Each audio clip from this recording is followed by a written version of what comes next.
കുറിച്ചിടേണ്ടോ ഉത്തരം കേട്ടു എങ്ങു നിന്നു എല്ലാം ഇത്തിരി സ്നേഹത്താൽ വീണ്ടെടുക്കൂ. എൻ്റെ പേര് മോഹൻദാസ്. ഈ അവിദ്യയും വിദ്യയിൽ രമിക്കുന്നതും വിദ്യയിൽ ഉഴലുന്നവരും വിദ്യയിൽ രമിക്കുന്നവരും രണ്ടും ഒരുപോലെ അപകടകരമാണെന്നുള്ളൊരു വീക്ഷണമാണല്ലോ ഇപ്പോൾ പറഞ്ഞത്. അപ്പോൾ ഇതിൻ്റെ ഇടയിൽപ്പെട്ട സാധാരണ മനുഷ്യനുണ്ടല്ലോ, ആ മനുഷ്യൻ്റെ സങ്കീർണതകൾ അപ്പോൾ എത്രത്തോളം ആണെന്നുള്ളത് അതാണ് ഞാൻ ആലോചിക്കുന്നത്. അതായത് അറിവില്ലാത്തവരുടെ ആക്രമണങ്ങൾ ഏറ്റുവാങ്ങുകയും അതേ സമയത്ത് നമുക്ക് പ്രാപിക്കാൻ പറ്റുന്ന വിദുഷികളോ വിദ്വാൻമാരോ ഒന്നും നമ്മളെ ശ്രദ്ധിക്കുന്നവരല്ലാതായിരിക്കുകയും ചെയ്യുന്ന സാധാരണ മനുഷ്യ ജീവിതം. അപ്പം എത്രത്തോളം ബൈജു ഇവിടെ സൂചിപ്പിച്ചു, മനുഷ്യൻ എന്ന ആ രൂപം കൊടുക്കുന്നതിനുള്ള ആ ഒരു അവസ്ഥയിലേക്ക് നമ്മൾ ശ്രമിച്ചുകൊണ്ടിരിക്കുന്നേ ഉള്ളൂ. അപ്പോൾ ആ ഒരു അവസ്ഥ എത്രമാത്രം സങ്കീർണമാണെന്നുള്ള ഒരു ചോദ്യമാണ് ആദ്യത്തേത്. പിന്നെ രണ്ടാമത്തെ കാര്യം, ഈ ജയകൃഷ്ണമൂർത്തി, അതും ബൈജുവാണ് എന്നെ ആകർഷിച്ച ഒരു പുസ്തകം തന്നിട്ടുള്ളത്, അറിഞ്ഞതിൽ നിന്നുള്ള മോചനം എന്നുള്ള. എനിക്കത് മുഴുവൻ മനസ്സിലായിട്ടൊന്നുമില്ല, എങ്കിലും എന്നെ വല്ലാതെ ആകർഷിച്ചൊരു പുസ്തകമാണ്. അതിൻ്റെ ഒരു ദർശനമായിട്ട് എനിക്ക് തോന്നിയത്, നമ്മളെപ്പോഴും ഏറ്റവും ചെറിയ ഒരു കുട്ടി അല്ലെങ്കിൽ ഒന്നും അറിയാത്ത ഒരാളെ പോലെ ഒരു കാര്യത്തെ, ഒരു സംഭവത്തെ വീക്ഷിക്കാൻ നമുക്ക് കഴിയുമ്പോഴാണ് നമുക്കതിൻ്റെ ഏറ്റവും, അതായത് ഒട്ടും പ്രിജഡിസ്ഡ് അല്ലാതെ നമുക്ക് കാര്യങ്ങളെ സമീപിക്കുമ്പോഴാണ് നമ്മളൊരു യഥാർത്ഥ മനുഷ്യനായി തീരുന്നത്. ആ ഒരു രൂപത്തിലുള്ളൊരു കാഴ്ചപ്പാടാണ് എനിക്ക് മനസ്സിലായത്. അപ്പോൾ അങ്ങനെ എത്രത്തോളം മനുഷ്യന് ജീവിക്കാൻ കഴിയും, അല്ലെങ്കിൽ ആ ദർശനങ്ങളോട് ഏത് രീതിയിലാണ് പ്രതികരിക്കുന്നത്, ഇത് രണ്ടുമാണ്. ഈ സങ്കീർണത എന്ന് പറയുന്നത് എനിക്ക് തോന്നിയിട്ടുള്ളത്, മനുഷ്യനിൽ കൂടുതൽ വെളിച്ചം ഉണ്ടായി വരുന്നതിനനുസരിച്ച് സങ്കീർണത കൂടി വരും. ഏറ്റവും ആധുനികമായ സമൂഹത്തിലായിരിക്കും ഏറ്റവും സങ്കീർണത കൂടുക. ഇപ്പം ഞാനെപ്പോഴും ഉദാഹരണം പറയുക, ഞാനൊരു കൂട്ടുകുടുംബത്തിലാണ് ജനിച്ചത്. അപ്പോൾ വീട്ടിൽ വല്യപ്പ പുറത്തൊരു ചാരുകസേരയിലിരിക്കുന്നുണ്ടാവും, വല്യമ്മ താഴെ ഒരു മുറുക്കാഞ്ചെല്ലുണ്ടാവും. അപ്പോൾ മുറുക്കാനൊക്കെ ഉണ്ടാക്കി വല്യപ്പാക്ക് കൊടുക്കും. വല്യപ്പ ഇങ്ങനെ കുറ്റിബീഡി വലിക്കും. ആ വലിച്ച ബീഡിയുടെ പകുതി വല്യമ്മക്ക് കൊടുക്കും. അപ്പോൾ ബീഡി വല്യമ്മയും വലിക്കും. അവർ രണ്ടാളും ഇരുന്നിട്ട് ബീഡി വലിക്കും. അപ്പോൾ ഉമ്മയും കുഞ്ഞുമ്മയും അകത്തുണ്ട്. രണ്ട് അടുക്കള പണിക്കാരുണ്ട്, ഒരു മറിയക്കുട്ടി, ഒരു കമലാക്ഷി. ഇപ്പോൾ വീട്ടിലേക്കൊരാൾ കയറി വരുമ്പോൾ അയാൾക്ക് പാൽ ചായ കൊടുക്കണോ, കട്ടൻ ചായ കൊടുക്കണോ, വെള്ളം കൊടുക്കണോ, ഒന്നും കൊടുക്കണ്ടയോ എന്ന് തീരുമാനിക്കുക വല്യപ്പയാണ്. അപ്പോൾ ആൾ വന്നിരുന്നു കഴിഞ്ഞാൽ വല്യമാട് പറയും ഒരു കട്ടൻ ചായ. അപ്പോൾ വല്യമ്മ അകത്തേക്ക് വിളിച്ചിട്ട്, വെളുപ്പാത്തോളെ ഒരു കട്ടൻ ചായ. അത് എൻ്റെ ഉമ്മ മൈമൂനാട്, അതായത് ഉപ്പാടെ അനിയൻ്റെ ഭാര്യയോട് പറയും, മൈമൂന ഒരു കട്ടൻ ചായ. മൈമൂന അടുക്കളയിലേക്ക് വിളിച്ചിട്ട് പറയും, റുക്കിയ ഒരു കട്ടൻ ചായ. റുക്കിയ കമലാക്ഷിയോട് പറയും കട്ടൻ ചായ. അങ്ങനെ കമലാക്ഷി കട്ടൻ ചായ ഉണ്ടാക്കും. കമലാക്ഷി കട്ടൻ ചായ ഉണ്ടാക്കി റുക്കിയയുടെ കയ്യിൽ കൊണ്ടുവന്ന് കൊടുക്കും. റുക്കിയ കട്ടൻ ചായ എടുത്തിട്ട് കുഞ്ഞുമ്മയുടെ കയ്യിൽ കൊടുക്കും. കുഞ്ഞുമ്മ അത് ഉമ്മയുടെ കയ്യിൽ കൊടുക്കും. ഉമ്മ നേരെ പുറത്ത് വന്നിട്ട് ഇങ്ങനെ കടന്നില്ല എന്നുള്ള രീതിയിൽ ഇങ്ങനെ കയറി, കാരണം ഉമ്മർത്ത് വന്ന് അധികം സമയം നിൽക്കാനുള്ള റൈറ്റില്ല. അത് വല്യമാക്കേ ഉള്ളൂ. അത് നേരെ വല്യമ്മയുടെ കയ്യിൽ കൊടുക്കും. വല്യമ്മ നേരെ ഉപ്പാടെ കയ്യിൽ കൊടുക്കും. വല്യപ്പ എന്നിട്ട് അയാൾക്ക് കൊടുക്കും. സമാധാനപൂർണമായ വ്യവസ്ഥയാണ്. പണ്ടത്തെ കൂട്ടുകുടുംബത്തിലെ സ്വസ്ഥത, ഒരു പ്രശ്നമല്ല അവർക്ക്. ഇതിങ്ങനെ പോവുകയാണ്. അപ്പോൾ ഇതിൽ രണ്ട് കാര്യമാണ് ഇതിലുള്ളത്. ഒന്ന്, വിദ്യയിൽ രമിക്കുന്ന വല്യപ്പ ഇരുട്ടിലാണ്, പക്ഷേ വല്യപ്പ അത് അറിയുന്നില്ല. അവിദ്യയെ ഉപാസിക്കുന്ന വല്യമ്മ മുതൽ കമലാക്ഷി വരെയുള്ളവരും ഇരുട്ടിലാണ്. അവർ വിചാരിച്ചിട്ടുള്ളത് ഇത് സ്വാഭാവികമാണ്, ഇത് ഇങ്ങനെ തന്നെയാണ് വേണ്ടതെന്നാണ്. ഈ വിദ്യയിൽ രമിക്കുകയും അവിദ്യയെ ഉപാസിക്കുകയും രണ്ട് നല്ല ബ്യൂട്ടിഫുൾ വാക്കുകളാണ് കേട്ടോ. ഒരാൾ രമിക്കുകയാണ്, തൻ്റെ ആ ഒരു അധികാരത്തിൽ രമിക്കുമ്പോൾ ഇപ്പോഴത്തെ ബാക്കിയുള്ളവരൊക്കെ വിധേയത്വത്തെ ഉപാസിക്കുകയാണ്. അതാണ് സ്വാഭാവികമായ ജീവിതാവസ്ഥയായിട്ട് പോയിക്കൊണ്ടിരിക്കുന്നതിൻ്റെ ഇടയിൽ ആദ്യത്തെ സങ്കീർണത ഉണ്ടാകുന്നത്. നേരത്തെ പറഞ്ഞ ഇതാണ് സാമൂഹിക വ്യവസ്ഥ എന്ന് പറയുന്നത്. ഇൻഡിവിജ്വൽ നമ്മൾ യൂണിവേഴ്സലായിട്ടുള്ള ഇൻസ്റ്റിങ്ക്റ്റ് പരിണമിച്ച് സാമൂഹികമായ ഒരു വ്യവസ്ഥ രൂപപ്പെടുന്നതിൻ്റെ ഒരു മിനിയേച്ചർ ഫോമാണ് ഫാമിലി എന്ന് പറയുന്നത്. നമ്മൾ പോളിറ്റ് ബ്യൂറോ എന്നൊക്കെ പറയില്ലേ, ഇപ്പോൾ പള്ളി കമ്മിറ്റി ആയാലും ശരി, എല്ലാം അങ്ങനെ തന്നെയാണ്. അത് രാഷ്ട്രീയമായാലും ശരി, ഈവൻ ഒരു ചെറിയ ലോക്കൽ സംഘടന ആയാലും ശരി. ഞാൻ US പോയി കഴിഞ്ഞപ്പോൾ ഒരു ആൾ വന്നിട്ട് എന്നോട് പറഞ്ഞു, ഞങ്ങൾ ഒരു മീറ്റിംഗ് കൂടിയിട്ട് തീരുമാനിച്ചിട്ടുണ്ട് നിങ്ങളുടെ ഒരു പ്രഭാഷണം, ഒരു ഡിസ്കഷനും കൂടി കഴിഞ്ഞിട്ട് വേണം, സെക്രട്ടറി വന്നിട്ടില്ല, ആളുടെയും കൂടി അഭിപ്രായം അറിഞ്ഞിട്ടാണ് വേണമെന്ന്. അപ്പോൾ ഞാൻ ഏതാണ് സംഘടന എന്ന് നോക്കുമ്പോൾ 12 പേരുള്ളൊരു സംഘടനയാണ്. പക്ഷേ ആ 12 പേരുള്ള സംഘടനയുടെ പ്രസിഡന്റ് ഇരുന്ന് സംസാരിക്കുന്നത് ലോകത്തിൽ മുഴുവൻ ആളുകൾ ഉൾപ്പെട്ടിട്ടുള്ള സംഘടനയുടെ ഭാവത്തിലാണ്. ഇതിനെയാണ് സോഷ്യലായിട്ട് രൂപപ്പെട്ട, നമ്മൾ സാമൂഹികത എന്ന് പറയുന്നതിൻ്റെ ഒരു ഫോമാണത്. അതാണ് നമ്മുടെ വീട് എന്ന് പറയുന്നത്. അപ്പം നമ്മളുടെ ആദ്യത്തെ സാമൂഹിക വ്യവസ്ഥ വീടാണ്. ആ വീട് എന്ന് പറയുന്ന സാമൂഹിക വ്യവസ്ഥയുടെ എക്സ്റ്റൻഷനാണ് നമ്മൾ പുറത്തുണ്ടാക്കിയിട്ടുള്ള എല്ലാ സംഘടനകളും. അവിടെ വിധേയപ്പെടുന്നവർ, ആജ്ഞാപിക്കുന്നവർ, ഒരാൾ മിണ്ടുമ്പോൾ കേൾക്കുന്നവർ, വിദ്യയിൽ രമിക്കുന്നവർ, വിദ്യയെ ഉപാസിക്കുന്നതൊക്കെ നമുക്ക് കാണാം. ഈ വീടിനെ നമുക്ക് ലോകത്തിലുള്ള എല്ലാ സിസ്റ്റത്തിലും കാണാം. ഇവിടെ നിന്ന് ആദ്യ ഒരു ദിവസം കുഞ്ഞുമ്മാക്ക് തോന്നുകയാണ്, ഇടയിലുള്ള ഒരാൾക്ക് തോന്നിയിട്ടുണ്ട്. വീട്ടിൽ ആദ്യത്തെ സംഘർഷം ഉണ്ടാകുന്നത് അപ്പോഴാണ്. ഞാൻ അത് ഉമ്മാടും കുഞ്ഞുമാടും സംസാരിക്കുമ്പോൾ അവരിരുന്ന് പൊട്ടിച്ചിരിക്കും. എന്നും കട്ടൻ ചായ കൊടുക്കുന്ന ആൾ കയറി വന്നപ്പോൾ കുഞ്ഞുമാക്ക് തോന്നി, ഇനിയിപ്പോൾ വല്യമ്മ പറഞ്ഞ് എൻ്റെ ഉമ്മ പാത്തോള് പറഞ്ഞിട്ട് പറയണ്ടല്ലോ. കുഞ്ഞുമ്മ നേരെ കമലാക്ഷിനെ വിളിച്ച് പറയുകയാണ്, കമലാക്ഷി ഒരു കട്ടൻ ചായ എടുക്കുമെന്ന്. എന്താ സംഭവിക്കുക?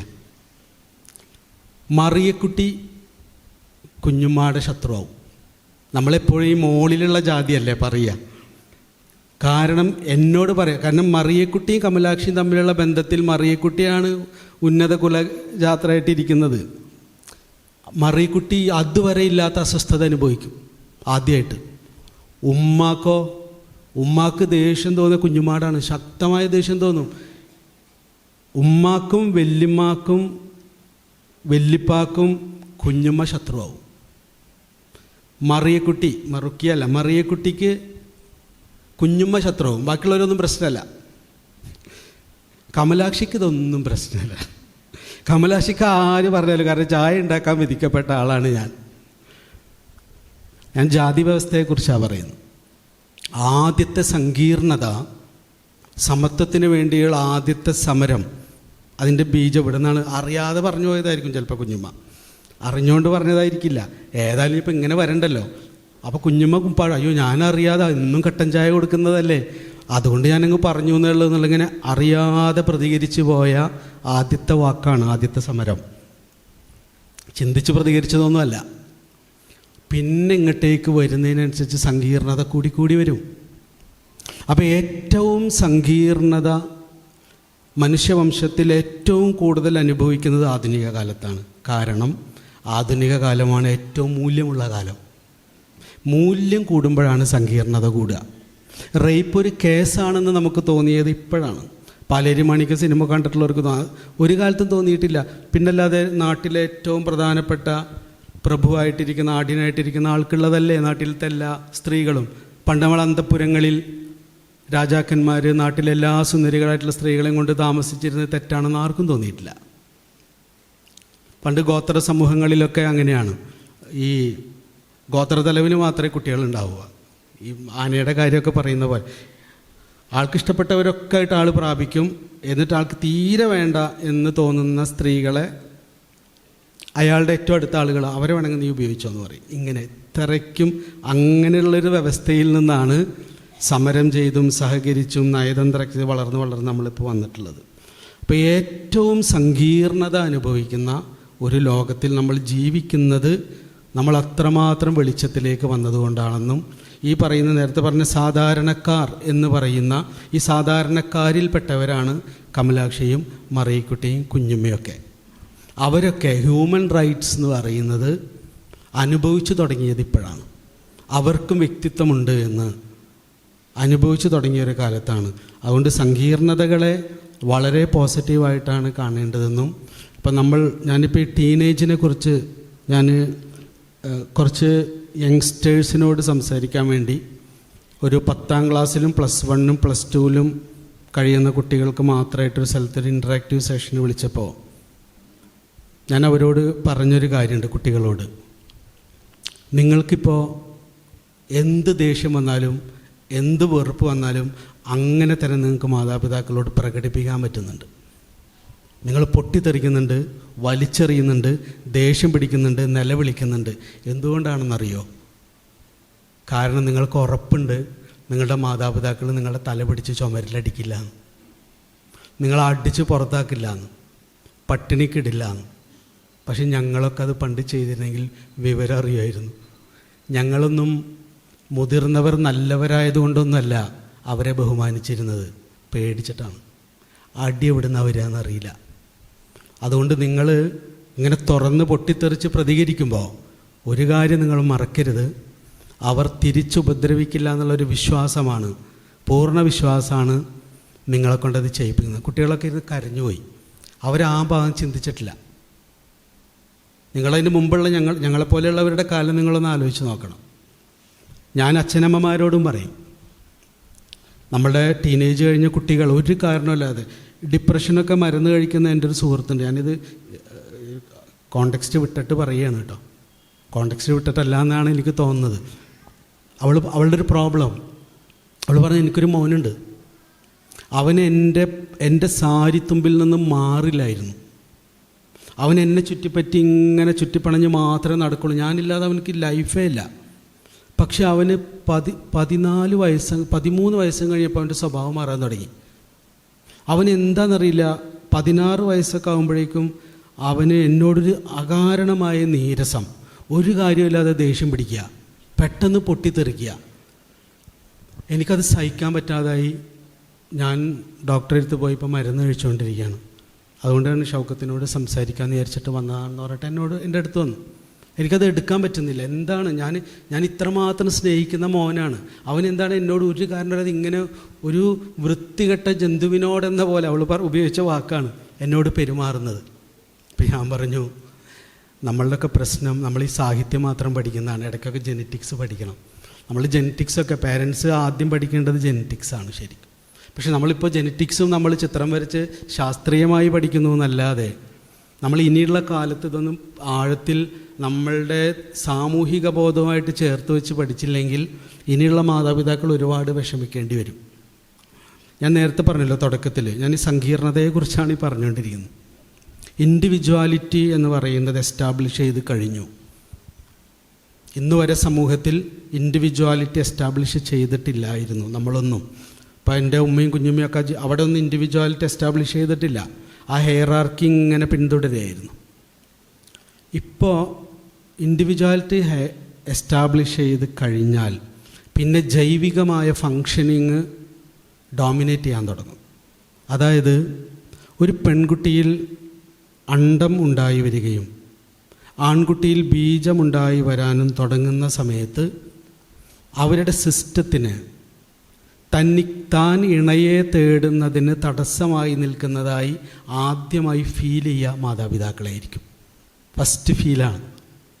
അതിൻ്റെ കാരണം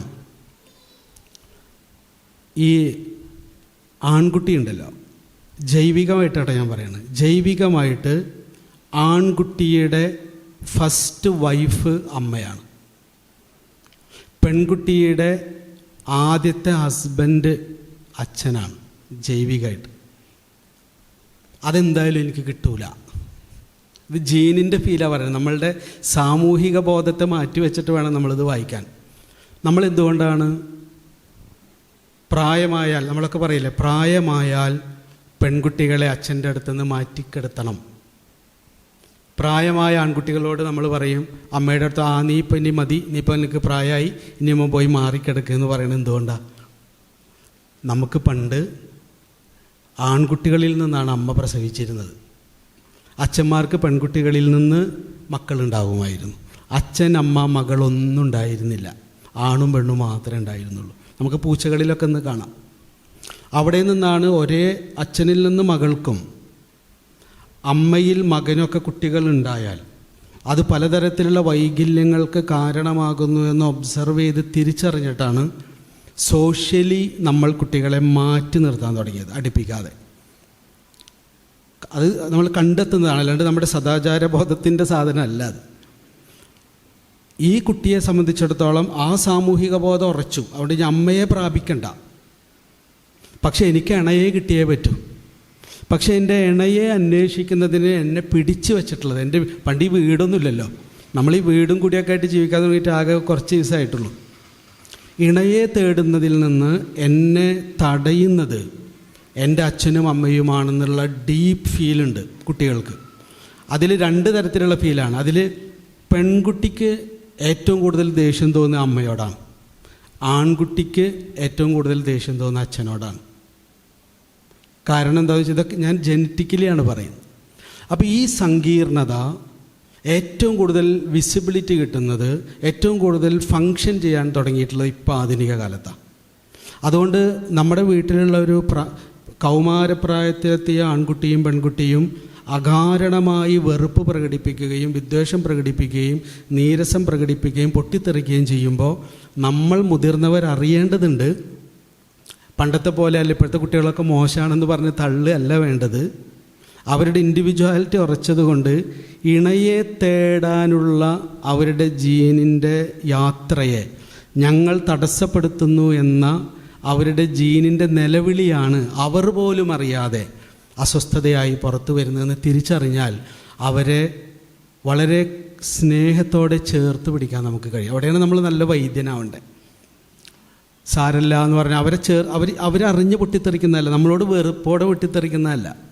എത്രയോ കുട്ടികൾ എന്നെ വിളിച്ച് സംസാരിച്ചിട്ടുണ്ട്, അമ്മയോടും അച്ഛനോടൊന്നും പൊട്ടിത്തെറിച്ചിട്ട് ഇനി ഞാൻ ഉറങ്ങിയിട്ടില്ല, എന്തിനാണ് ഞാനിങ്ങനെ ഒരു കാര്യമില്ലാതെ ദേഷ്യം പിടിക്കുന്നതെന്ന് എനിക്കറിയുന്നേ ഇല്ല എന്ന് പറഞ്ഞിട്ട് പൊട്ടിക്കരഞ്ഞിട്ടുള്ള ഒരുപാട് കുട്ടികളെ ഞാൻ അനുഭവിച്ചിട്ടുണ്ട്. അവർക്കറിയില്ല.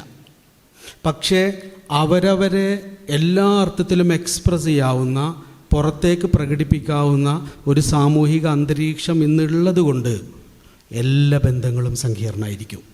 ഭാര്യ ഭർത്തൃബന്ധം, കാമുക ബന്ധം, അച്ഛനും അമ്മയും കുട്ടികളും തമ്മിലുള്ള ബന്ധം, ടീച്ചർമാരും കുട്ടികളും തമ്മിലുള്ള ബന്ധം, എല്ലാ ബന്ധങ്ങളും ഏറ്റവും സങ്കീർണമായ, അതിൽ ഈ നേരത്തെ പറഞ്ഞ സാധാരണക്കാർ അസാധാരണക്കാർ എന്ന് പറയുന്ന അകലം കുറഞ്ഞു വരികയാണ്.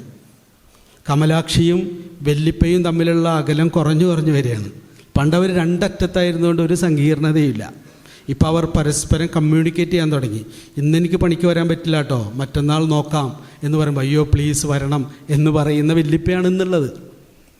അയ്യോ പ്ലീസ് വരണം, വീട്ടിൽ ആരുമില്ല, നിങ്ങൾ എന്തെങ്കിലും ഒന്ന് ഒന്നിച്ച്. പണ്ട് അങ്ങനെയല്ല, പറയുന്നതിൻ്റെ 2 മണിക്കൂർ മുമ്പ് വീട്ടിലെത്തിയിരിക്കും. കാരണം ഇൻഡിവിജ്വാലിറ്റി വളർന്നു. ഇത് നമ്മുടെ വീട്ടിലുള്ള കുട്ടികൾക്കിടയിലുണ്ട്. ഇപ്പോൾ സാധാരണക്കാർ അസാധാരണക്കാർ എന്ന് പറയുന്ന അകലം കുറയുകയും ഈ സാധാരണക്കാരും അസാധാരണക്കാരും തമ്മിലുള്ള അകലം കുറയുമ്പോൾ 2 പേരിലുള്ള സങ്കീർണത കൂടും. അപ്പോൾ ഒരു റൈറ്റ് അണ്ടർസ്റ്റാൻഡിങ്, ഇപ്പോൾ കൃഷ്ണമൂർത്തിയുടെ പറഞ്ഞല്ലോ freedom from non. Freedom from non എന്ന് പറയുന്നത് നമ്മൾ ശീലിച്ച് അറിഞ്ഞ കണ്ടീഷൻഡായിട്ടുള്ള അറിവിൽ നിന്ന് മോക്ഷം വേണമെന്നാണ് പുള്ളി പറയുന്നത്. അറിവിൽ നിന്നല്ല. നോൺ എന്ന് പറഞ്ഞാൽ നൂറ്റാണ്ടുകളായി നമ്മൾ ശീലിച്ചിട്ടുള്ള ഒന്നാണ് കുട്ടികൾ മുതിർന്നവരോട് ഉറക്കെ സംസാരിക്കരുത്. ഇത് കണ്ടീഷൻഡായിട്ടുള്ള ഒരറിവാണ്. പക്ഷെ അതിൽ നിന്ന് ഫ്രീഡം കിട്ടുന്നത് എപ്പോഴാണ്? കൗമാരക്കാരായ കുട്ടികൾ അച്ഛനമ്മമാരോട് പൊട്ടിത്തെറിക്കുമ്പോൾ അച്ഛനമ്മമാർ തിരിച്ചറിയുന്നു. അതിന് റൈറ്റ് അണ്ടർസ്റ്റാൻഡിങ് എന്നാണ് പറയുക, ശരിയായ ധാരണയുണ്ടാവുക. അതുകൊണ്ടാണ് ജിദ്ദു കൃഷ്ണമൂർത്തി നിരീക്ഷിക്കണം എന്ന് നിരന്തരം പറഞ്ഞുകൊണ്ടിരിക്കുന്നത്. നിങ്ങൾ നിങ്ങളുടെ ഇൻസ്റ്റിങ്ക്റ്റിനെ അങ്ങനെ തന്നെ എക്സ്പ്രസ് ചെയ്യാതെ ഒന്ന് മനസ്സിലാക്കൂ, ഒന്ന് നിരീക്ഷിക്കൂ എന്താണ് റിയലായിട്ട് സംഭവിക്കുന്നത്. ഇപ്പോൾ കൃഷ്ണമൂർത്തിയുടെ പുസ്തകങ്ങൾ വായിക്കുമ്പോൾ നമുക്കറിയാം കാര്യങ്ങളെ ഇഴകീറി മനസ്സിലാക്കാൻ ശ്രമിക്കുകയാണ് ചെയ്യുന്നത്. അപ്പോൾ മാതാപിതാക്കൾ കൗമാരക്കാരെ മനസ്സിലാക്കുമ്പോൾ അവരുടെ പല പൊട്ടിത്തെറികളും നമ്മൾ ചേർത്ത് പിടിക്കേണ്ട പൊട്ടിത്തെറികളാണ്. നമ്മളോടുള്ള അവരുടെ വെറുപ്പല്ല, അവരുടെ ജീനിൻ്റെ നിലവിളിയാണ് നമുക്ക് തിരിച്ചറിയാം. അതുകൊണ്ട് അതേപോലെ തന്നെ കുട്ടികൾ അച്ഛനമ്മമാരോട് പൊട്ടിത്തെറിക്കുമ്പോൾ അവർ ഒപ്പം അറിയേണ്ടതുണ്ട്, അച്ഛനമ്മമാർ നിങ്ങളെ തിരിച്ച് ഉപദ്രവിക്കില്ല എന്നുള്ള 100% വിശ്വാസമാണ് നിങ്ങളെ പൊട്ടിത്തെറിക്കാനുള്ള ഒരു അന്തരീക്ഷം അവിടെ തരുന്നതെന്ന് അറിയുന്നുണ്ട്. ഈ ഒരു സങ്കീർണത സമത്വപൂർണമായിട്ടുള്ള ഒരു സാമൂഹികത വികസിക്കുമ്പോൾ സ്വാഭാവികമായിട്ട് രൂപപ്പെടുന്നതാണ്. അതിനെ നമ്മൾ വളരെ പോസിറ്റീവായിട്ടാണ് കാണേണ്ടതെന്നാണ് എനിക്ക് തോന്നുന്നത്. നമസ്കാരം.